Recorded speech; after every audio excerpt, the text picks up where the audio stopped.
You're listening to an Airwave Media Podcast. Welcome to From Beneath the Hollywood Sign. If you love old movies, Hollywood history, or the golden age of filmmaking, you've come to the right place. This is the podcast that talks about amazing stories of Tinseltown from another era and fascinating conversations with writer-producer Steve Cubine and actress-writer Nan McNamara. So, Steve, did Ava Gardner and Howard Hughes have a good relationship? Well, they did until he dislocated her jaw. What? Well, don't worry. She hit him back with an ashtray. From Beneath the Hollywood Sign is the gin joint for you.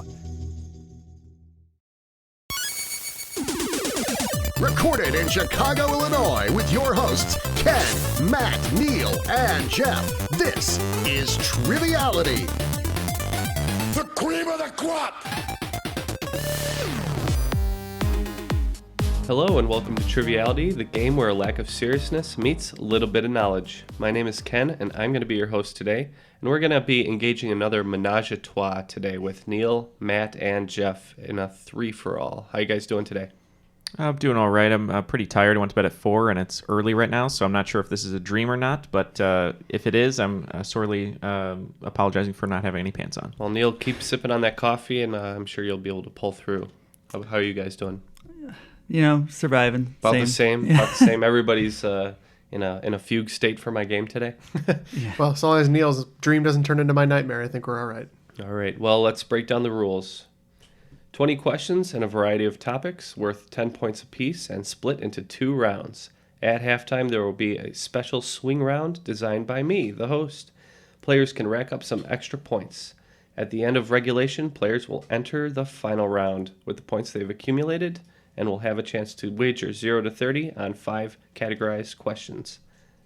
At the end of the game, someone will be named the cream of the crop. Well, I'm talking about all the way to the top, yeah. All right, if everybody's ready, we will get started with question 1.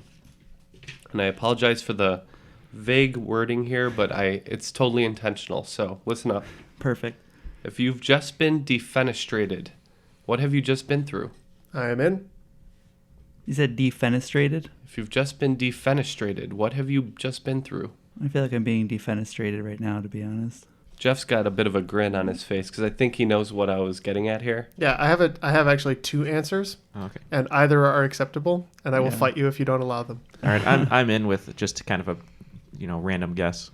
Yeah, if Jeff's grinning, I assume it's something I don't know, so I'm going to put an answer down. All right. Well, let's go ahead and start with Matt. I put, based on that grin, something about a bank. Okay.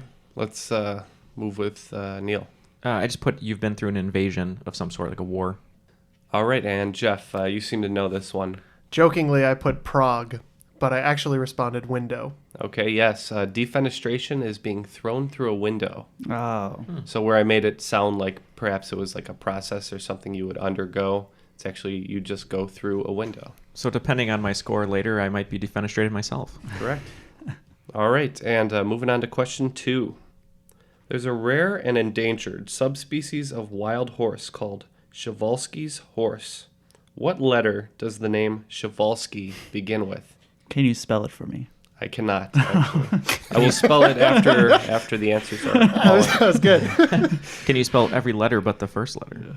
I can give you all the other letters of the spelling if everybody agrees. I think that gives it too many clues. I was hoping you would ask where the horse was from or native to, because I definitely know that.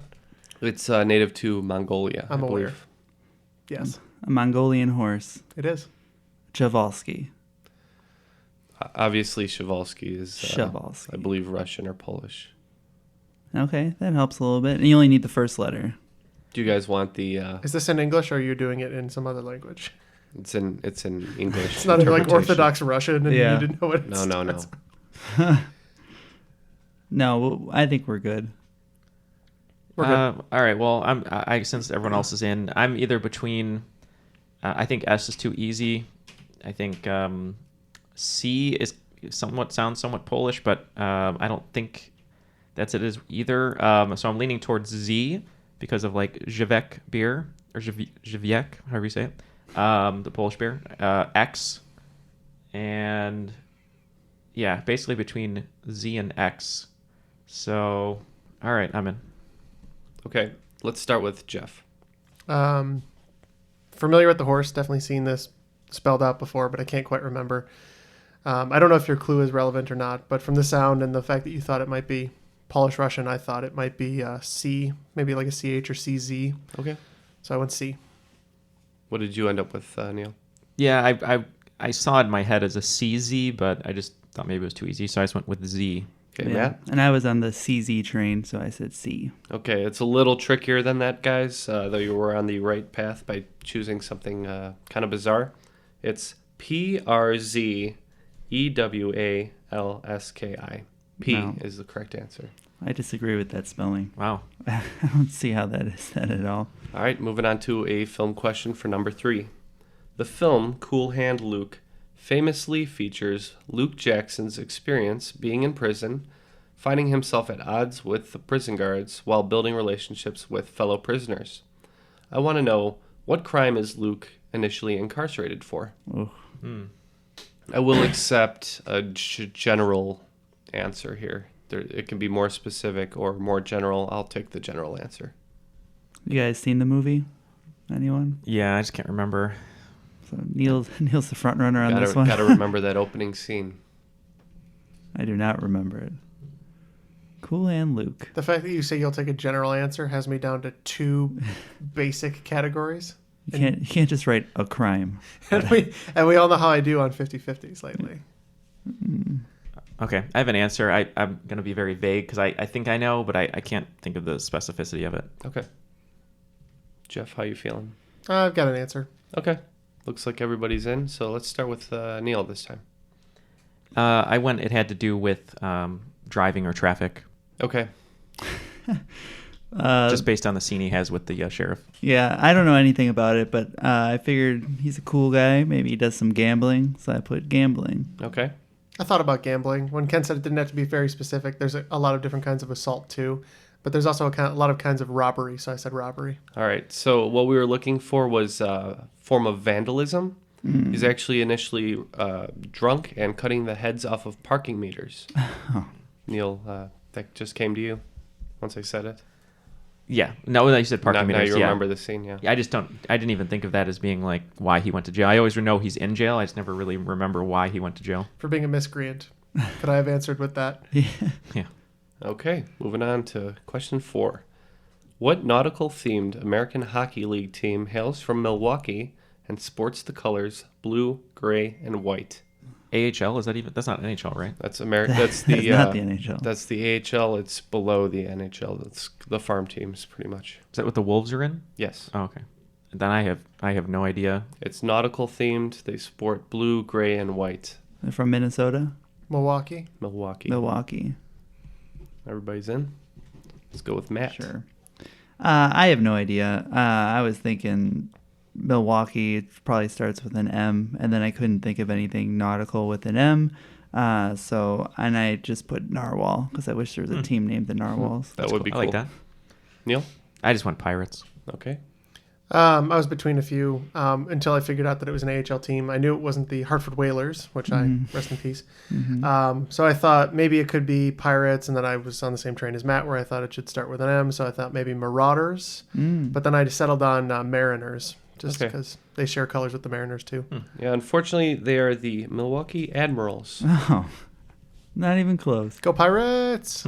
All right, moving on to question 5, and this one comes from David Ruffetto. So thanks again, Dave, for the questions. John Steinbeck's novel, The Grapes of Wrath, Yeah, I knew that part. takes its title from the lyrics of what patriotic song? American patriotic song, I should say.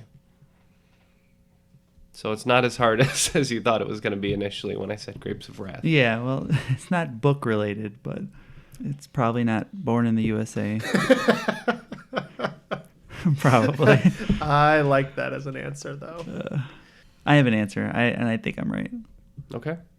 because Ken didn't write this question, so I feel like I have a shot at it. Okay, are you in, Jeff? I don't know, but I'll put an answer down. Okay, I'm just between. I really can't think of anything other than America the Beautiful and Oh Susanna for some reason. So I don't think it's Oh Susanna because I'm trying to say Grapes of Wrath and like a twang. That's not working. It's not working. No. So I'm just gonna go with America the Beautiful. Okay. Of all the ones I could think of with lyrics, I couldn't think of a single one that fit. But I just went God Bless America. Okay. Because I couldn't remember all of the lyrics to that one. I'm afraid those songs are probably a little too contemporary, but Yeah. Matt? I put America the Beautiful. Okay. It's actually going to be the Battle Hymn of the Republic. Oh, that makes great sense. song. Great song. You know, John Brown's body lies a burning in the grave. Yeah, a lot of different lyrics were put to that song. I should but have thought about that. The Battle Hymn of the Republic is the correct answer. I figure they wouldn't put Wrath in America the Beautiful. That was always fun to play in band. That was a great song. Good drum part for that. So at the end of 5 questions, unfortunately, the score is Jeff with 10, and everybody else has 0, I believe. Killing it. Yeah, we haven't really shown up yet. Yeah, I've kind of put another tough game in front of you, but hopefully we'll be able to turn it around a little bit coming up. Mm-hmm. Okay, question 6. The 77th Academy Awards in 2004 marked the first occasion where the role of an Oscar-winning actress resulted in an Oscar for the actress portraying her. Name either actress. So to clarify, the character in the film was an Oscar-winning actress, and the person who played her also won an Oscar for the role. I'm in. So either actress. I'm awake. Is it okay if I give these guys the hint of the film? I don't care. That's fine. The film is The Aviator. I'm still not going to get there. Show me the blueprints. Show me the blueprints. I've never seen The Aviator. It's like the only Scorsese film I haven't seen. That's a DiCaprio, right? Yeah. He Yeah, probably if you wanna- didn't win Best Actress. If you want a 5-second, if you want a 5-second synopsis, I don't. It's about the that crazy billionaire or millionaire. Well, it's Howard Hughes. Howard Hughes, yeah. But if you just turn to your left and look at the jar of pee in the corner, then that'll pretty much give you the idea what the movie's about. Yeah. Yeah, I had an answer, crossed it out, and then put down a different answer from a different era, so I have an answer. I have an answer which is completely wrong, but yeah. All right, let's start with Jeff. I went Greta Garbo. Okay. It's good guess. So Howard Hughes is 1920s and 30s era, and I was thinking, I don't know, I had no real clue there, so I just went with Nicole Kidman. As the actress, okay. Mm-hmm. The Oscar was won by Cate Blanchett, who would go on to win her second for Blue Jasmine, but she portrayed Katharine Hepburn. Both answers are correct. Wow, I had Audrey Hepburn at one point, so I was halfway there. Should have just put Hepburn. Yeah. Probably would have given it to you. Yeah. Being vague is best. She's won the most, so you got a good chance there, 1 in 5. Okay, moving on. Question 7. What species of whale is not only the largest of the toothed whales, but also the largest toothed predator? I have the answer ready. Largest toothed predator, period, but also the largest toothed whale. I'm going to be super annoying about it. I think I'm between two, and I'm just wondering if the one that I'm thinking of needs a toothbrush or not, and that's really where the issue lies.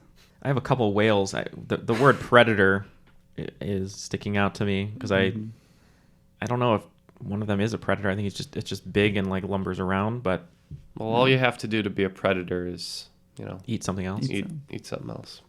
Eat something that's an animal. That's not a plant. So we're all predators. More or less. Hopefully Chris Hansen doesn't. No, more come. specifically, eat something that's considered an animal. I think Jeff's correct. Those whalers are out to catch a predator. So, like I said, I don't know if the two whales, I don't know if they're considered predators. I'm just going to go with the easy answer, even though Ken's game has not been easy, and I just feel like it's too. Sorry. So I'm just going to, I got an answer. Yeah. Okay. Neil? I don't like it. I just put killer whale. I believe killer whales are dolphins. They're not even whales.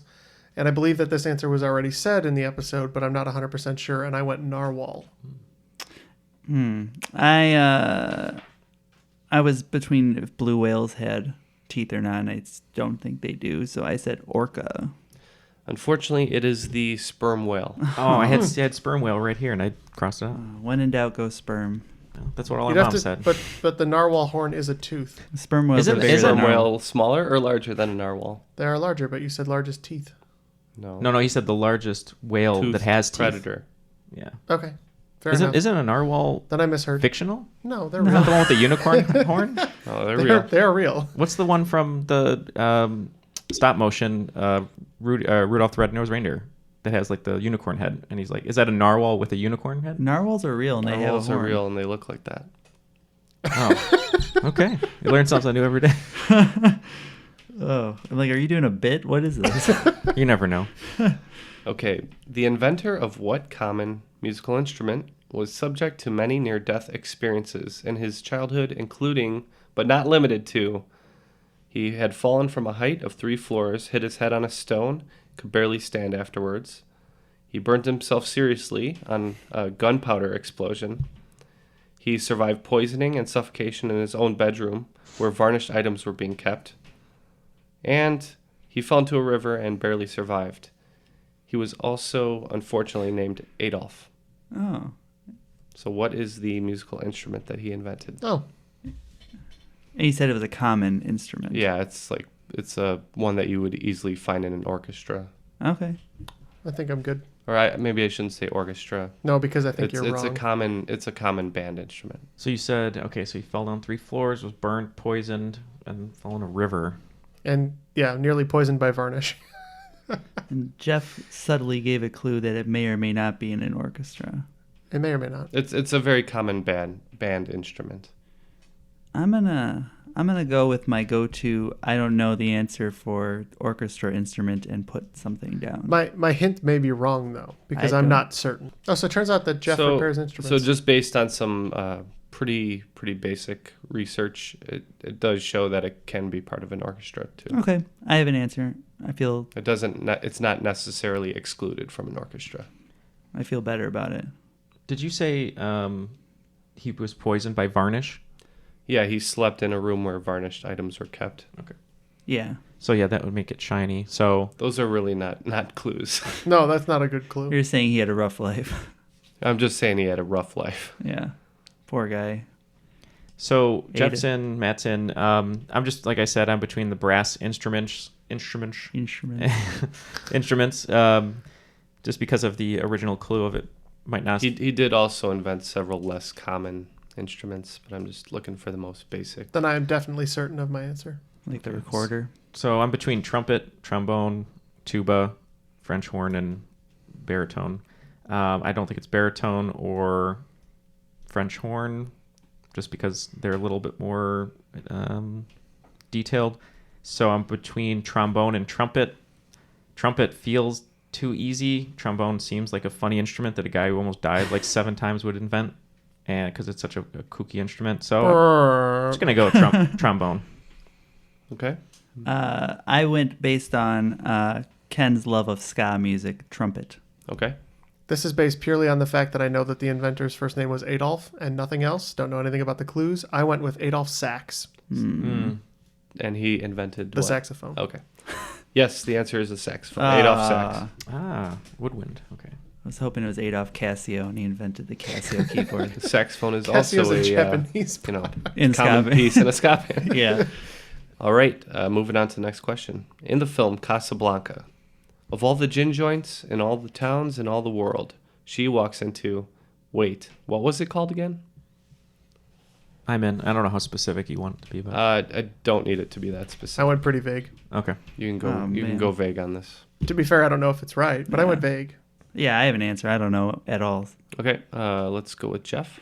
Went Sam's. Sam's. Okay. I thought the guy's name was Jerry, so I put Jerry's. Jerry's. I went with Rick's. Rick's. So Humphrey Bogart's character's name is Rick. Oh. It's Rick's Cafe American. Yeah, I was that's gonna say right. Rick's American Cafe, but I didn't go that specific. Yeah, I watched it once on a first date, and I made fun of it the whole time. And then at the end, she told me it was her favorite movie. And The there was movie's great. Why would you be making fun of Casablanca? because I was 18 and I thought it would be really funny This to was make last fun. Yeah. Yeah, his name is Rick. Crap. Mm. I couldn't remember his name. Pickle Rick. What did you say, Jeff? Sam. Oh, you were thinking of the misquoted line played against Sam. Could have That been. is, Yeah. or it was Cheers. No, definitely not thinking of Cheers. Sam is the piano player. Though. Yeah, he's the pianist. What was that? Again, I thought we were going to get away with that one. All right, moving on. Can't let it This is kind of another film question. What is the name of the sorcerer in Disney's Fantasia?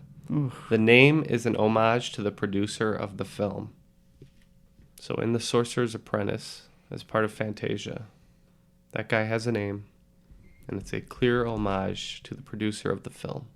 I mean, I'm guessing the producer would be Walt Disney because it's his movie. So I can't think of. I mean, unless his name's Walter. Yeah. All right, listen up, guys. I'm listening. Take the name of the producer yeah. and then think about it backwards. Oh. Yeah, I've got it. Oh, I see. Well, that's not a name. It's the name of the sorcerer. I got an answer. Okay. All right, I'm in. Okay. You We're got all it, bad Jeff? at this. Yeah, I'm good. All right. Let's start with Matt. So after many clues, I just put Yensid as Disney backwards. Yen Sid. Jeff? I also put Yen Sid, which Yen is Disney Sid. backwards. Neil? I also put Yen Sid. Yen Sid is correct. Yeah. Thank you for those 10 points. All right. No problem, Yeah. guys. Yeah. I mean, that's definitely a hard question. I knew that going in, but I thought that was pretty interesting, and that's good to have in your back pocket for future trivia. So, All right. And at the end of the first round, we have Jeff with 30, Neil with 30, and Matt with 10. Yeah. Yeah, kind of a tough first round here. Hopefully, we'll be able to bolster our scores with the halftime questions here. And today we are going to be doing badass quotes. I'm going to read a quotation. I would like you to just tell me who said it. How many? 5 for 10 points apiece. Yes. Oh, wow. A lot of pressure on these at 10 Is points this apiece. is this film, everything, pop culture, life? It's Is it a potpourri? It's more philosophical and historical. Well, if it's But I'm not philosophical. I'm not down. saying film is necessarily excluded. Okay, just who said it? Who said it? Whose line is it anyway? And they're pretty badass quotes. All right, number 1. Whoever fights monsters should see that in the process he does not become a monster. And if you gaze long enough into an abyss, the abyss will gaze back into you. Oh, I've heard that quote. I just nope. don't know who said it. That was not ringing a bell. Number 2. Okay, number 2. Before you embark on a journey of revenge, dig 2 graves. Okay, number 3. The death of one man is a tragedy. The death of millions is a statistic. I have a very twisted answer for this one. Okay, number 4. The unforgivable crime is soft hitting. Do not hit at all if it can be avoided, but never hit softly. I think I'm going to get every one of these wrong, but my answers are all solid. And number 5. I fear not the man who has practiced 10,000 kicks once, but I fear the man who has practiced one kick 10,000 times. I'm going to answer the same for all of them, and I think I'll get one of them right. All right, so that's, once again, 5 questions for 10 points apiece. Okay, a quick run-through of these quotes one more time. Number 1, whoever fights monsters should see that in the process he does not become a monster, and if you gaze long enough into an abyss, the abyss will gaze back into you. Number 2, before you embark on a journey of revenge, dig 2 graves. 3, the death of one man is a tragedy, the death of millions is a statistic.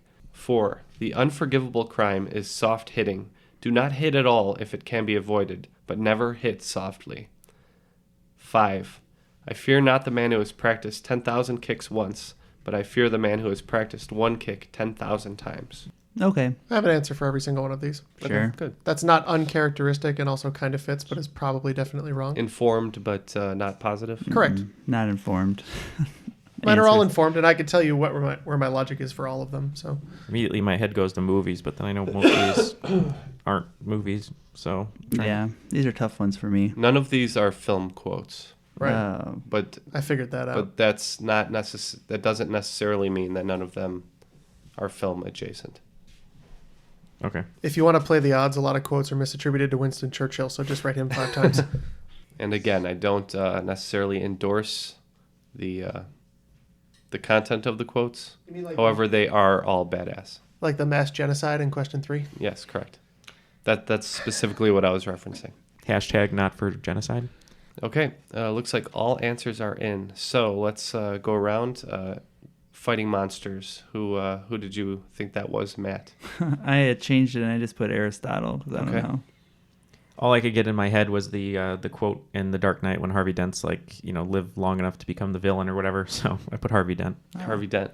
I was along the same lines as Matt. I was thinking it was definitely an ancient Greek who wrote the most about monsters, in my my personal opinion, was Homer, so I put Homer. Okay. Well, Harvey Dent is correct. No, I'm just kidding. The correct answer is Nietzsche. Oh, that makes sense. All right, moving on Do you know what book that's from?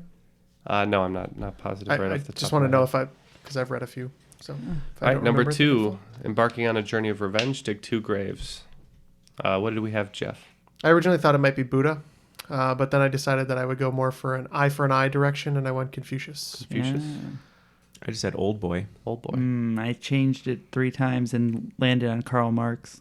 Okay, the correct answer is Confucius. I said these weren't film quotes, Neil. No, those are the only 2 I didn't have good guesses okay. for. Yeah.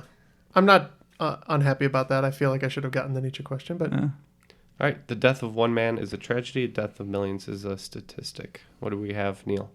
I think I've heard this before, and I just, for some reason, it was, like pinging in the back of my brain. I put Stalin. Stalin? I had FDR. FDR? there are many crazed despots, but I went Stalin. Stalin is correct. FDR is not correct at all. He wasn't right. he wasn't super into genocide. Yeah, just kind of. Here comes a presidential one. No, he's just about locking The up unforgivable crime of soft hitting. Who said that one? It says a presidential one. Well, my presidential. my Mr. Miyagi is very wrong. I feel like that might be a quote that is that people confuse with carry a big stick or whatever. So I put Teddy Roosevelt. Okay. I also was thinking along the lines of, if a man could box a kangaroo and speak softly and carry a big stick, he could have said this. I Yeah, went he Teddy Roosevelt. probably doesn't hit softly. It is Teddy Roosevelt. He was shot during a speech, continued the speech before getting medical treatment. And who said the thing about the 10,000 kicks? I just went with the man who liked to live his life as water, and I put Bruce Lee. So I was thinking back to China and on philosophers. It's a very Taoist thing to walk 10,000 steps, read 10,000 books. So I went with Lao Tzu. Okay. Yeah, I put Bruce Lee. Bruce Lee is correct. Yeah, I really thought I was getting The shut man out who there. liked to live his life as water. Well, yeah, He, because he wasn't gender fluid. He was fluid gender. true. Yeah, he was just fluid. He was #fluid. Yeah, have you ever heard that? Yeah, Google, Yes, I know what you're talking about. Yeah, yeah. I'm just playing around. yeah. Look up that video about him talking about water. It's really good. And I know, our favorite character from Cowboy Bebop, Spike Spiegel, also adopts that same philosophy. Right, Jeff? Yep. Throw that in there for you. Okay, so at the end of the swing round, Jeff was able to double his score to 60. Neil did the same, and I also Matt did the same. Up Matt to 20. also doubled his score, and he went up to 20. So good job, you guys. Moving on to round 2. Stanley Kubrick famously received a fan letter and agonized over a reply for months. By the time he had finally drafted a response he was satisfied with, the recipient had unfortunately died. What famous director who passed away in 1998 was the intended recipient? So just imagine Stanley Kubrick, the powerful director that he is, freaking out over this fan letter. Yeah.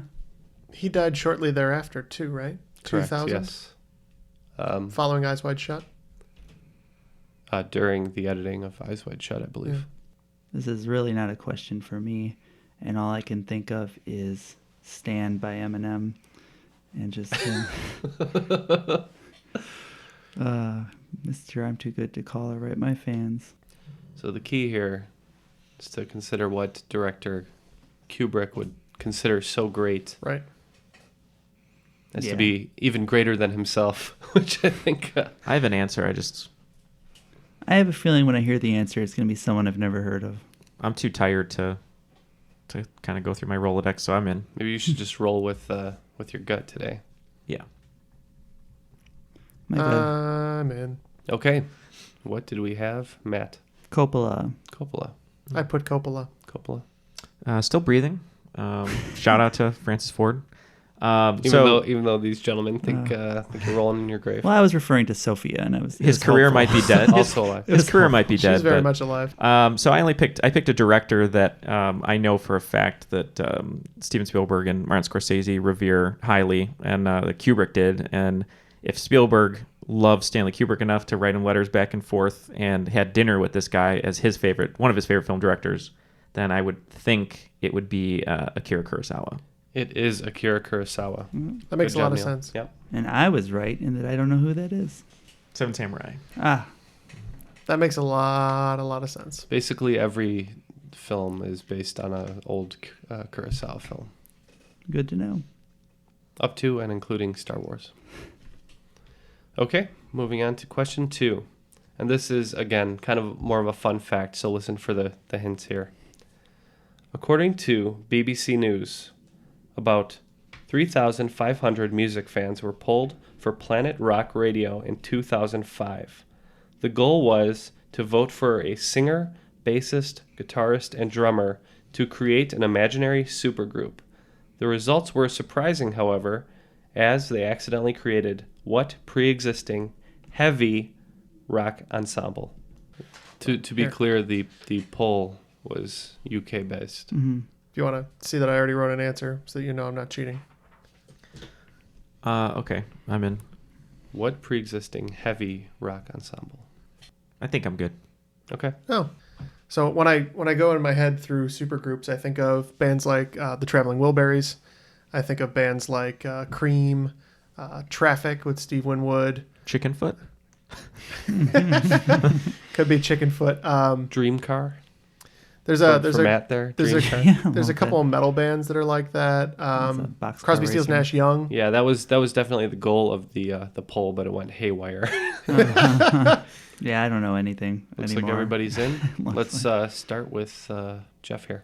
So I think when he said heavy, that ruled out for me the Beatles because I was thinking maybe it could be the Beatles. But as we all know, and the Beatles will admit to, that Ringo Starr isn't even the best drummer in the Beatles. So I went Led Zeppelin. Led Zeppelin. Oh my Neil? God. So it was between two for me because I would have gone Freddie Mercury, but the band Queen, it's really known for their Brian May and Freddie Mercury, the guitarist and the singer. Dr. Brian May. Then I went to The Who because every instrument, every person in that band is just a great instrumentalist, but they're not as heavy. And then I went to Robert Plant, Jimmy Page, John Bonham, and I forget the name of the bass player who's amazing, but I went with Led Zeppelin as well. Led Zeppelin's right. I was thinking supergroups because that's all I could think of after you said that, and then I just put Audio Slave. Yeah, Led Zeppelin is correct. Actually, I think Freddie Mercury was second voted in the vocal side of that poll, so maybe a little silly, but that's what happened. All right, moving on to question 3. And forgive me if I'm mispronouncing your name, Guy. Julie Jonas or Bonus, a PhD candidate at the Royal College of Art in London, designed a roller coaster in 2010 as an art concept. Ultimately, it will likely not enter production, as it is specifically designed to have what effect on its riders? I have an answer. So this is an art concept roller coaster design. I don't know what that means. So if it's based off a Mobius strip, that wouldn't be possible. Would be cool. As It's like effect, Banksy graffiti. What effect on its riders? Okay, I'm in. Okay, everybody's in? Mm-hmm. All right, Matt, you want to start us off? That'd be pretty mean to make a roller coaster that would make you feel vertigo. Vertigo. Okay. Neil? I just put Death. Death? Kills its riders? Yeah. Okay. I put Make Them Sick. Yeah. Make them sick. Well, Jeff, I'm a little surprised at you because we've discussed this in the past. It is a euthanasia roller coaster. It kills its riders. You're right, Neil. I So figured if it was high art, it would be the greatest death would be to go over a nice loop-de-loop. it takes you down a 500-meter drop. Takes you down a 500-meter drop, puts you through 7 shrinking inversions, and puts 10 Gs on you, making you black out and prevents you from breathing, and dumps you off at the end. I don't remember discussing this, but Well, the reason I went Death is all I could get in my head was playing Roller Coaster Tycoon. when Yeah. I oh was yeah, a that was kid, the best part. and never finishing the roller coaster. That's what you did. So I basically usually this, did like a rocket launch with a loop, and then it just shot straight off in a 45 degree. so angle. basically for his PhD, this guy basically did what we've been doing in Roller Coaster Tycoon since we were little. All right, moving on to question 4. Known for their 2011 hit Pumped Up Kicks, among others, wait, don't write, the please. band Foster the People were almost known by another name. Luckily, you can recreate that other name by adding a single word to their current title. So what word is that? And it comes after the word foster. I thought we were so close to an answer I could get right. Oh, I was like, foster the people. Please. Or I thought maybe you were going to ask a question about how it got like radio play diminished because of the incidents that happened at Sandy Hook Elementary. Yeah, I mean, I have a word written down, so. That would be a good start. Yeah, it's a word. Kind of makes sense. Just one word? Yep. All right, I have a guess. Okay. Cool. Doesn't sound like a cool band name, but No, but neither does Foster the People, to be honest. that's true. Yeah. All right. What do we have, Neil? I put Foster Home the People. Okay. That makes more sense. I thought about putting Foster Beer the People, but I decided on Foster Home the People. No. Okay. Foster Kids the People. There's a comment. The answer we were looking for is the very simple Foster and the People. Oh my God. No. So Foster's a guy? Yeah, Foster's the Mark Foster is the frontman. Oh. One of the editors at work says that I look like Mark Foster, which I don't really know what he looks like. And they would be the people then? The Yes. backing band. Okay, question 5. This is a listener submitted question from Dan Miller. So thanks to my buddy Dan. From 1992 through 2016, 4 different movie franchises have been able to take the highest grossing movie of the year spot in the North American box office at least twice. Star Wars was able to do this on 4 occasions: 2016, 15, 05, 1999. So that makes 3 others that were able to take the spot twice. So name one of the other 3 franchises. Mm-hmm. I have good ideas here, but I'm in. Just for clarification for everyone, I guess for the listeners too, does a franchise in this instance also mean a cinematic universe?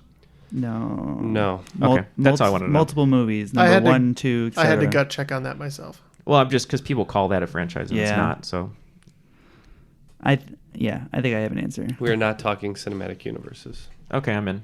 Yep. We're looking at you, Marvel and DC. Yeah. All right, everybody's in. Let's start with Jeff. I went with a playing the numbers strategy, and I went the Fast and the Furious. Yeah. Fast and the Furious. Okay. So I was between the Fast and the Furious, Lord of the Rings, which I chose not to say on purpose, and I went with Harry Potter. I can't believe I Harry forgot Potter. those two. So I was thinking Fast and the Furious, Hunger Games was another one I was thinking of, but I did decide to say Lord of the Rings. Lord of the Rings. All right. So the other Please tell me 3 that's the 3. franchises are Spider-Man. 2007 with Spider-Man 3. 2002 with the original Spider-Man. Toy Story. Ooh, 2010 Toy Story 3 and 1995 for Toy Story. And the last one is Harry Potter. Harry 2011 for Deathly Hallows Part 2. 2001 for Sorcerer's Stone. So, yeah, despite the popularity of Fast and the Furious and Lord of the Rings, fortunately, that spot is just too hard to claim. Yeah. I can't believe it's Spider-Man. That's really surprising. I know the first Spider-Man grossed like a ton. Oh, yeah, but- those were huge. Well, like the Fast 7 and Fast 8 made like hundreds of millions of dollars. Yeah. But they are also up against Marvel movies and some of those other movies that made. Yeah, there's a lot of competition for blockbusters, and especially if those Fast and the Furious might have come out, alongside some of those Star Wars movies. Yeah. So okay, so after question 5, Neil is at 100, bringing up the front spot. Jeff is at 70, and Matt, where are you at? Roughly 20. 20. It's hard to keep score Roughly. when these points are flying on the board. All right, so moving on to question 6. Rum Punch is a 1992 novel written by Elmore Leonard. It became much better known by being adapted into what 3rd film of a famous, controversial, and bloody director? I'm in. It's the 3rd film of a famous, controversial, and bloody director. Maybe not quite as controversial as some of the other controversial directors I brought up. Yeah. Not anymore. Yeah, he's more accepted, I would think now. Okay, I have an answer. All right, let's start with Jeff on this one. So I had no basis. So I went in the complete opposite direction, and I said It's a Wonderful Life. It's a Wonderful Life. That's not quite what we were looking for there, Jeff. Let's go to Matt. The bloody classic. I just put. Originally I thought I have no idea, so I put House of, was it 1,000 Daggers, Flying Daggers, something along those lines. House of Flying Daggers? Yeah. Okay. Just to piggyback on Jeff, so every time a bell rings, an angel's wings are forcibly removed and they're bloody. The classic Christmas bloody romp along with Santa's sleigh, Krampus, and It's a Wonderful Life. So I went with a film that he was inspired to make by his love of blaxploitation and the film Foxy Brown. I went with Jackie Brown. Jackie Brown by Quentin Tarantino is it's correct. Tarantino. Yep. It's the only Tarantino movie I haven't seen. I was thinking Rodriguez first anyway, and I got nowhere with that. Probably don't need to see it. That's kind of what I figured. Oh, come on, Neil. It's probably his weakest movie. All right. Moving on to some history. What leading figure in the Mexican Revolution and leader of the Peasant Revolution in Morelos was ultimately gunned down in 1919 as an act of betrayal? Yeah, Okay. sure. I don't even know if this is an actual person, but I wrote an answer down. Okay, let's start with Neil. I went with Pancho Villa. Okay. Oh. I put with Santa Anna. Okay. It might be Pancho Villa, but I put Emiliano Zapata. Emiliano Zapata Salazar is correct. Yes. Is Pancho Villa a real person, right? Yes, he is. Okay. Santa Anna's a real person, maybe? Yes. All right. All real people that we Yay! wrote down. We're doing it. We're on our way. So I believe Santa Anna was involved in the Mexican-American War. Oh. Emiliano Zapata was in the Mexican Revolution. And what did you say, Pancho Villa? Yeah. I think he was also in the Mexican Revolution. Not positive on that one, though. Have to look that up. Okay, moving on to the next question. If you were to perform an exercise known as a Russian swing, what piece of equipment would you typically have in your hands? I'm talking about physical exertion exercise. Okay. Jeff, you spend some time at the gym on occasion. I do. You have an idea? I go to the gym and I do things. Okay. I don't know if they have names for those things, Yeah. but I do things. Drawing a blank. If it turns out to be hockey stick, I'm going to be really upset. This is Okay. It's not- literally an exercise. It's not. I'm in. Yeah. Okay, let's start with Jeff. Yeah, I figured it was a kettlebell. Kettle bell. Bell, yeah. Okay. I don't went with, actually know I what went they're with kettle ball. Kettle ball. Mm-hmm. Okay. I thought most things when you're swinging, they involve a kettlebell. It is kettle bell. Yeah. That's what I wrote. More exercise questions. I'm 1 for 1 on those. So points to Matt and Jeff on that. It's called a kettlebell. Yeah. Yeah. Kettle bell. It is a bell. I not a had that ball. like split second though in my head where I'm like, is it though? Well, when he said kettleball, and I was like, oh, have I been saying this wrong for years? Yeah, I had the same like gut check. Yeah. Okay, question 9, and it's lyrics. I'm going to read the lyrics. Tell me what song it is. She's coming in, 12:30 flight. The moonlit wings reflect the stars that guide me towards salvation. I feel like if I had this in cadence, I would know it. One more time. I'm going to do it again, somewhat in cadence. She's coming in, 12:30 flight. The moonlit wings reflect the stars that guide me towards salvation. I got it. I'm in. Okay, let's start with Neil, as he was pretty confident here. If you have the lyric, there's nothing more than 100 men or more could do. Africa by Toto. Africa by Toto. That's another Matt? Toto answer. I was thinking Rocket Man. Rocket Man. that would have been funny. I went Brick by Ben Folds 5. Brick. It is Africa by Toto. God. This is Neil's round. Why does this song come up so often in trivia? Because it's goofy. It's not a good song, though. Toto's actually a super group, but only in the sense that all of their fathers were successful musicians before them. Good to know. Okay, and last question of the standard rounds. Ray Kroc began posting the number of total hamburgers sold on its signs in 1955 when he bought the first McDonald's franchise in Des Plaines, Illinois. So at that time, I would like to know the number that he posted on the sign, and it might be a high estimate. Yeah, Or it seems like a high estimate. I couldn't possibly know the real figure, so... So McDonald's had already been around a while when he bought the franchise, Correct. basically. Yeah, there were the McDonald's brothers in California. It could very well be true. Thinking about it, seems maybe high. The Founder is one of the movies I've seen, so I've not seen that. it's good. Yeah. I don't want to be depressed. I could have been rich. Well, you could be a snake and just change the business into something else you want it to be, and you'll be fine. All right, are we all in? Yep. Mhm. All right, let's start with Matt here. I think the original sign said over 1 million sold. 1 million.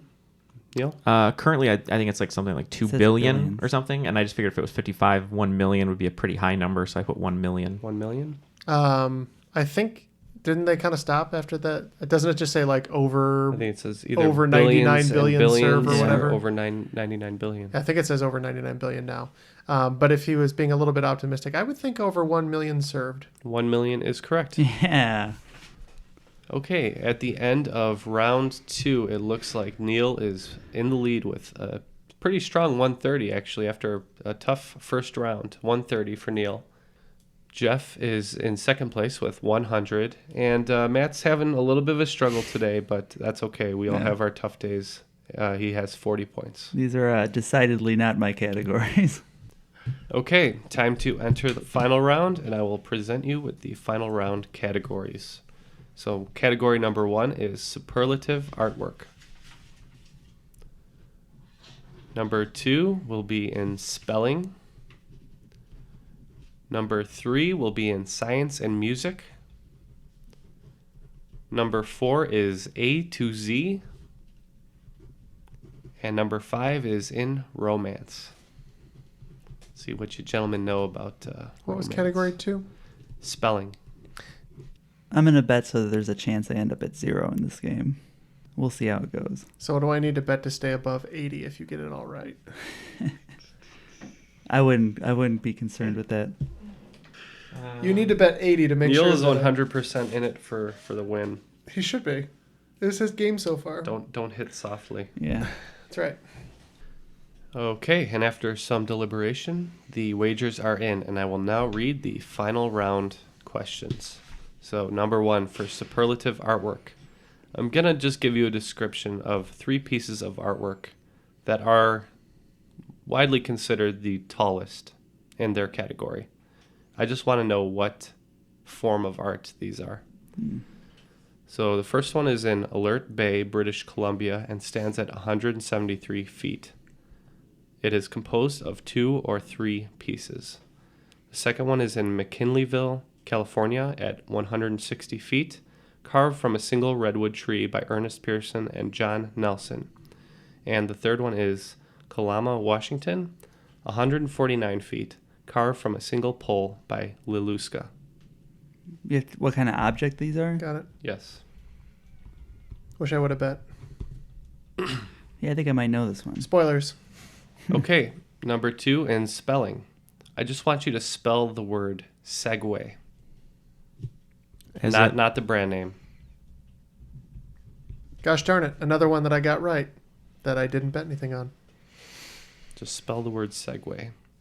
The You're brand name. Why did I hit softly? So, number 3, science and music. I'm going to give you 2 descriptions, and I would like the answer that matches both. A condition arising from dissolved gases coming out of a solution into bubbles inside the body upon depressurization, or a Radiohead album. If I go 5 for 5 on this and lose the game, I'm going to be furious. I'm pretty sure I've got the first 3. Okay, number 4, A to Z. What word represents the letter K in the military alphabet? What military? The U.S. military? Yes. Okay. I had initially chosen a much more difficult letter, but I went with K. I can do as a medium difficult letter. I can do them all, so. If it's not in S.H.I.E.L.D., I don't really know it. And number 5, romance. What romance author wrote the books A Walk to Remember, The Notebook, and Dear John, among 8 others that have been adapted into films alone? I used to know this. Good bet. Yeah, good bet for me, too. I'm good. I'm done. All right, I'm going to need several hours. So it turned out that my final round was the easiest for Jeff, by far. Neil's deliberating on a question that he did not bet on. I'm good. Yeah, I wasn't going to give it a second thought. You said K, right? Okay. K is one I don't know. Okay, so after some deliberation, all the answers are in. So let's find out what everybody said for question number 1, which I gave the descriptions of the various pieces of artwork, and I needed to know what those are. We had Jeff betting 0, Matt with 0, and Neil 0. So not a lot on the line here. So let's start with Neil. I know it's incorrect, and I've mentioned it before, that I enjoy this artwork, art style, so I just put pointillism. Okay. I think aren't those carvings of giant pencils? Okay. I feel like those are totem poles. Totem poles is correct. Yeah. I don't know pencil why I could was be a going totem for the pole. art form. I was hoping the Pacific Northwest locations were going to give you some hints there. Okay, number 2, spelling. I simply wanted you to spell the word segue, and Jeff bet 0. Matt was in for 10 on this one, and Neil was in for 10 on this one. So let's start with Jeff. SEQUE. Okay. I'm kidding. It's not, but I didn't wager anything. Okay. Sorry. Go ahead, Neil. The spelling is SEGUE. Okay. I also put SEGUE. Yes, the correct answer is SEGUE. All right. And number 3, science and music. I was looking for the name of a certain medical condition that happens upon depressurization and a Radiohead album. Looks like Jeff went hard in the paint on this one with 20. Matt did 10, and Neil did 0. So let's start with Matt on that one. Yeah, I don't know anything. I just put bad gas. We've all been there. That's the Benz. The Benz. Oh, interesting. Someone at work loves Radiohead, so I feel bad for not knowing this, but I just put OK Computer. Okay, it is the Benz. Is that a Radiohead? It is, yeah. It's one of the earlier ones, I believe. Mm-hmm. Okay, in A to Z, I would like to know what word represents the letter K in the military alphabet. It looks like Jeff went in for 10 on this one, Matt went in for 20 on this one, and Neil bet 0. So what do we have, Jeff? Kilo. Matt? Kite. I went with Kurosawa. Kurosawa is not going to be the answer again. Unfortunately, it is kilo. And in romance, looks like Jeff was not very confident. He bet 0. Matt, same, was 0. And Neil bet 10. So let's start with Neil there. As I shed a tear from my eye, I shout out to Nicholas Sparks. Nick Sparks, yep. I put the classic romance author Stephen King. Stephen King. So I bet nothing, so I didn't bother to think about it, and I jokingly wrote Stephanie Meyer. Okay. And the correct answer is Nicholas Sparks. Yeah, that's right. So I don't need help totaling the scores. I can already tell you that I should follow Teddy Roosevelt's advice and never hit softly. All right. That may be true. Let's go ahead and get the scores and find out who is the cream of the crop. In third place, we have Matt holding on to 20 points from a pretty tough final round for him. Jeff was able to pull in a few extra points and end up with 130. And our cream of the crop this week is Neil with 150. Wow. Congrats, Neil. You are the cream of the crop. I am the cream. Wow.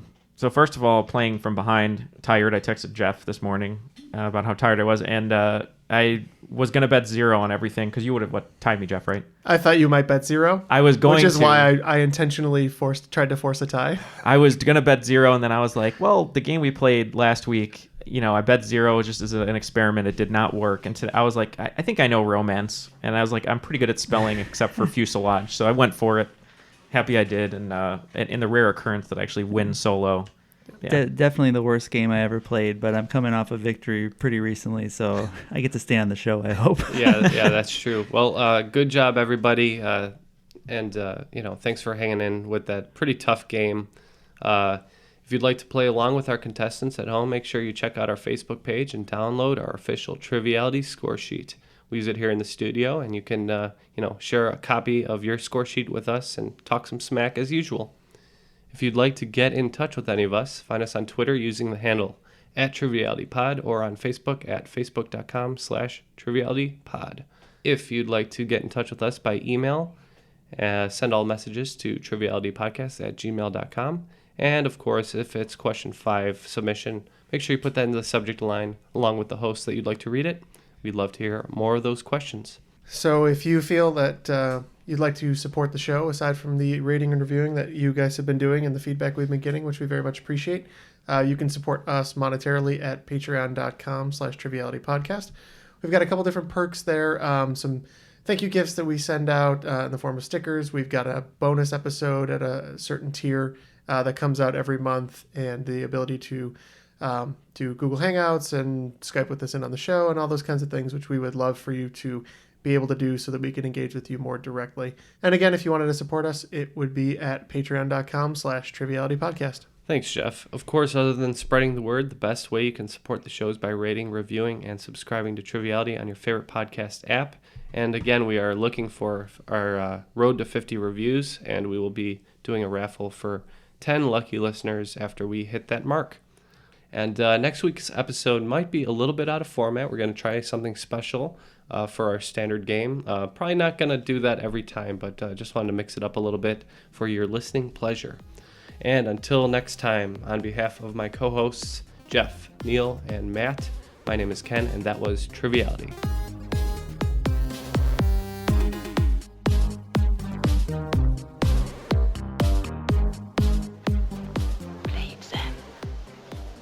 Play as time goes by. You must remember this. A kiss is just a kiss. A sigh is just a sigh. The fundamental things apply.